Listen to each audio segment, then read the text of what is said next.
Hi friends, welcome to Annam's Recipes. இன்னைக்கு இந்த வீடியோவில் 2 days vlog தான் பார்க்க போகிறோம். நான் வரலட்சுமி நோன்பு அன்னைக்கு எங்கே போனேங்கிறதும் முதல் நாள் என்ன சமைச்சேன் அப்படிங்கிறதையும் தான் இந்த வீடியோவில் பார்க்க போகிறோம். வாங்க பார்க்கலாம். எங்கள் ப்ராடக்ட்ஸ் எல்லாம் யூடியூப்பில் கமெண்ட்ஸ்க்கு கீழே வந்துட்டுருக்கு. அதில் போய் கிளிக் பண்ணிங்கன்னா அதோட ரேட்டு டீட்டெயில்ஸ் எல்லாமே இருக்கும். அதை கிளிக் பண்ணி நீங்கள் வேணுங்கிற பொருளை ஆர்டர் பண்ணி வாங்கிக்கலாம். Hi friends, welcome to Annam's recipes. இன்றைக்கி வந்து நான் தீபிகா வீட்டுக்கு வந்திருக்கேன். அவங்க வந்து வரலட்சுமி நோம்புக்கு என்னை இன்வைட் பண்ணியிருந்தாங்க.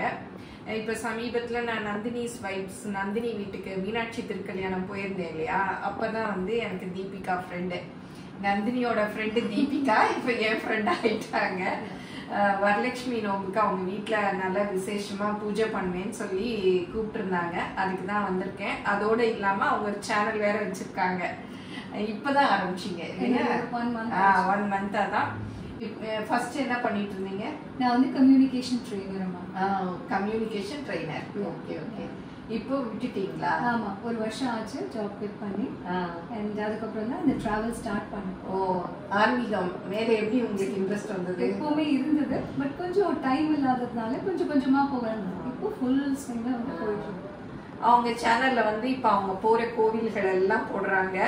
நீங்க வந்து பார்க்கணும்னா நிறைய இன்ஃபர்மேஷன் கொடுக்குறாங்க. இப்ப சமீபத்துல கூட எனக்கு காலடியில அந்த கனகதாரா ஆதிசங்கரோட கோவிலை அனுப்பியிருந்தாங்க. எனக்கு ரொம்ப சந்தோஷமா இருந்தது. நீங்களும் நிறைய இன்ஃபர்மேஷன் தெரிஞ்சுக்கணும்னா அவங்க சேனலை பாருங்க. உங்க சேனல் பேர் சொல்லுங்க. Echoes from the Garbhagriha. Okay okay. நான் கூட டிஸ்கிரிப்ஷன்ல லிங்க் கொடுக்குறேன், நீங்க பாருங்க. இப்போ எவ்வளவு கோவில் பார்த்துருக்கீங்க? இப்போ ஒரு 850 கோவில் வரைக்கும் முடிச்சிருக்கேன். 850 1 இயர்ல. 1.5 years. ரொம்ப கிரேட். இன்னும் ஒரு 1008 இந்த வருஷம் முடிக்கணுங்கிறது ஒரு ஆசை. ஓ சரி சரி. எல்லா ஜோதிர்லிங்கங்கள், சக்தி பீட்டா, திவ்ய தேசம் எல்லாமே அது ஒரு இடத்துக்கு போகும்போது மற்றதையும் அப்படியே கவர் பண்ற மாதிரி இருக்கு. Okay. Through out India travel பண்ணிருக்கேன். எனக்கும் உங்க வீட்டுக்கு வந்து ரொம்ப சந்தோஷம். நிறைய அவங்க வந்து வரலட்சுமி நோம்புக்கு நல்லா கிராண்டா பூஜை பண்ணியிருக்காங்க. பாருங்க, இது வந்து 3 days பூஜை இல்லையா? நேத்திலேருந்து பண்ணுவீங்க? ஆமா, நேத்திலேருந்து எல்லாம் செட் பண்ணிட்டு அதுக்கப்புறம் இன்னைக்கு வந்து மெயினா கலசத்துக்கு ஆமாம் பண்ணி நாளையோட வெத்தலை பார்க்கலாம். இதெல்லாம் அலங்காரத்துக்காக வச்சிருக்கீங்களா? அலங்காரத்துக்கு. அண்ட் இது வந்து ஒரு மங்கள பொருள் மாதிரி இல்லையா? இது இல்லாம வந்து எந்த பூஜையுமே கம்ப்ளீட் ஆகாதுங்கிற. சோ வெற்றில வைக்கும் போது இன்னும் அழகா வந்து கூட்டிட்டு. அதான் இங்க எல்லாம் நான் இல்ல ஏதாவது இதுக்கு இருக்குமா மீன்? நெல்லிக்கனி வந்து எப்படியும் கனகதாரா ஸ்தோத்திரம் நெல்லிக்கனி தான். Okay okay. அதனால வச்சிருக்கீங்க. அது எண்ணிக்கையா? இல்ல, இப்போ இதுல வந்து ஒரு 8 அஷ்டலட்சுமி. ஓ சரி சரி. ஓ, கிளி எல்லாம் கூட வச்சிருக்கீங்க இல்ல? அது நீங்களே பண்ணதா இல்ல வாங்கினதா? Okay okay. கிளி ஏன்னா இப்ப நான் போன நிறைய அம்பாள் கோயில்ல எங்க போனாலும் கிளிகள் பாக்குறேன். ஓ சரி சரி. அம்பாள் இருக்கிற இடம் அவளை பத்தி பேசும்போது கிளி தானாவே வந்து இருக்கிற மாதிரி இருக்கு. சோ அதனால வச்சிருக்கீங்க.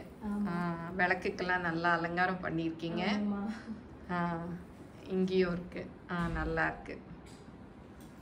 தீபிகாவோட கொஞ்ச நேரம் தான் நந்தினி வீட்டில் பார்த்து பேசினோம். அதுலேயே நல்ல ஃப்ரெண்ட் ஆகிட்டோம்.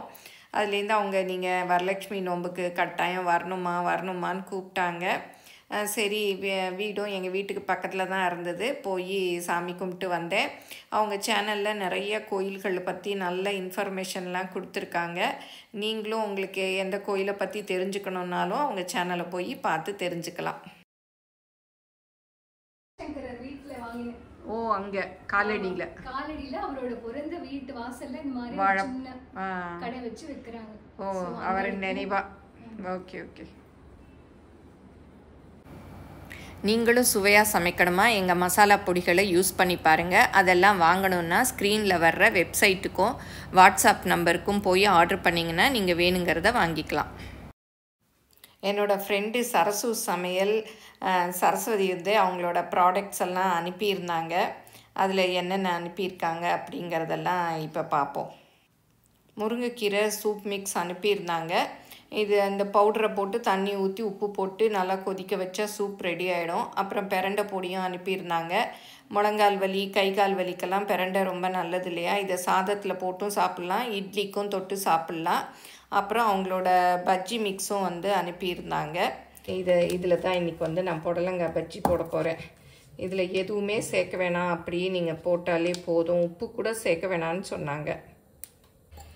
புடலங்காய் பஜ்ஜி நான் ஏற்கனவே எப்படி போடுறது அப்படிங்கிற வீடியோ போட்டிருக்கேன். புடலங்காய் பக்கோடா எல்லாமே போட்டிருக்கேன். நிறைய பிள்ளைங்க வந்து புடலங்காய் சாப்பிட மாட்டாங்க. இந்த மாதிரி பஜ்ஜி செஞ்சு கொடுத்தா டக்குன்னு சாப்பிடுவாங்க.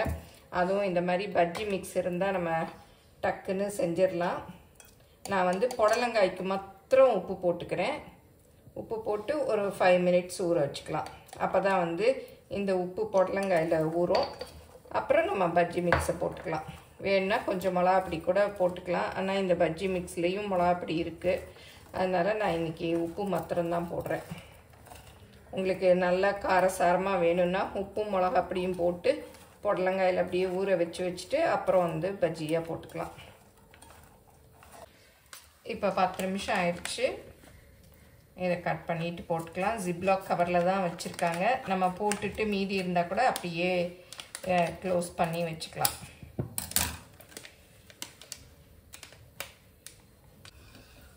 இப்போ இந்த புடலங்காய்க்கு எவ்வளோ பஜ்ஜி மிக்ஸ் தேவையோ அதை வந்து போட்டுக்கலாம்.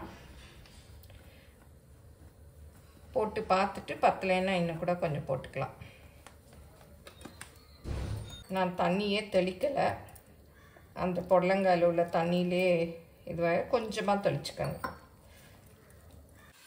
பாருங்கள், நல்லா மிக்ஸ் பண்ணியாச்சு. இப்போ வந்து இதை பஜ்ஜியாக போட்டுக்கலாம். இப்போ எண்ணெய் நல்லா காஞ்சிருச்சு. இதை அப்படியே போட்டு விட்டுக்கலாம்.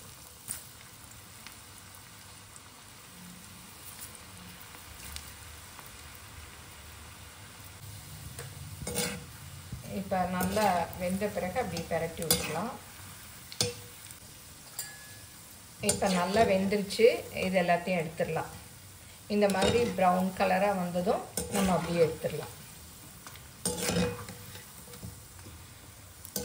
எப்போவுமே இந்த மாதிரி பஜ்ஜிலாம் பொரிக்கிறச்ச சின்ன கடாயாக வச்சுக்கோங்க. கொஞ்சமாக எண்ணெய் ஊற்றி பொரிச்சிக்கிட்டிங்கன்னா அப்புறம் எண்ணெய் நிறையா வேஸ்ட் ஆகாது. கொஞ்சம் கொஞ்சமாக போட்டு எடுத்துக்கலாம். இப்போ சரசு சமையல் பஜ்ஜி மிக்ஸை வச்சு புடலங்காய் பஜ்ஜி ரெடி ஆயிடுச்சு. பஜ்ஜி வெந்துக்கிட்டே இருக்கிறதுக்குள்ளே இந்த முருங்கைக்கீரை சூப் மிக்ஸை வச்சு நம்ம சூப்பும் பண்ணிடலாம். இதில் உப்பு காரம்லாம் அவங்களே சேர்த்துருக்காங்க. நமக்கு பத்தலை வேணும்னா நம்ம எக்ஸ்ட்ரா சேர்த்துக்கலாம். இப்போ வந்து நான் 2 ஸ்பூன் போட்டு செய்ய போகிறேன். 2 கப்பு. அதுக்கு 2 டம்ளர் தண்ணி ஊற்றிடலாம். நல்ல க்ரீன் கலராக இருக்கு பாருங்க.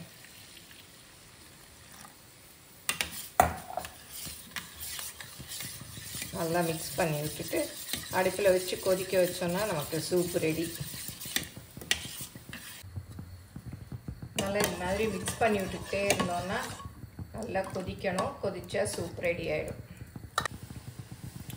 உப்பு இல்லை, உப்பு வந்து நம்ம போட்டுக்கிறோம். உங்களுக்கு எவ்வளோ உப்பு வேணுமோ அவ்வளோ போட்டுக்கோங்க. இப்போ சூப் பாருங்கள், நல்லா பொங்கி கொதிச்சு வந்துடுச்சு. இந்த அளவு வந்தால் போதும். நல்லா கொதிச்சுட்டு வருது பாருங்கள். இப்போ இறக்கிடலாம். பாருங்கள், புடலங்காய் பஜ்ஜியும் ரெடி, சூப் முருங்கைக்கீரை சூப்பும் ரெடி. நல்ல க்ரீன் கலராக இருக்குது. இதில் உங்களுக்கு இன்னும் கூட காரம் வேணும்னா மிளகுத்தூள் கூட போட்டு குடிக்கலாம். சரசு சமையல் அவங்களோட ஃபோன் நம்பர் டிஸ்கிரிப்ஷனில் கொடுக்குறேன். வேணுங்கிறவங்க அவங்கக்கிட்ட கால் பண்ணி நீங்கள் என்னென்ன பொருள் வேணுமோ ஆர்டர் பண்ணி வாங்கிக்கலாம். இந்த வீடியோ உங்கள் எல்லாருக்கும் பிடிச்சிருக்கும்னு நினைக்கிறேன். பிடிச்சிருந்தால் லைக் பண்ணுங்கள். எங்கள் சேனலை மறக்காமல் சப்ஸ்கிரைப் பண்ணுங்கள். உங்கள் ஃப்ரெண்ட்ஸுக்கும் ஷேர் பண்ணுங்கள். ஃபேஸ்புக், இன்ஸ்டாகிராமில் அன்னம்ஸ் ரெசிபீஸை ஃபாலோ பண்ணுங்கள். தேங்க்யூ.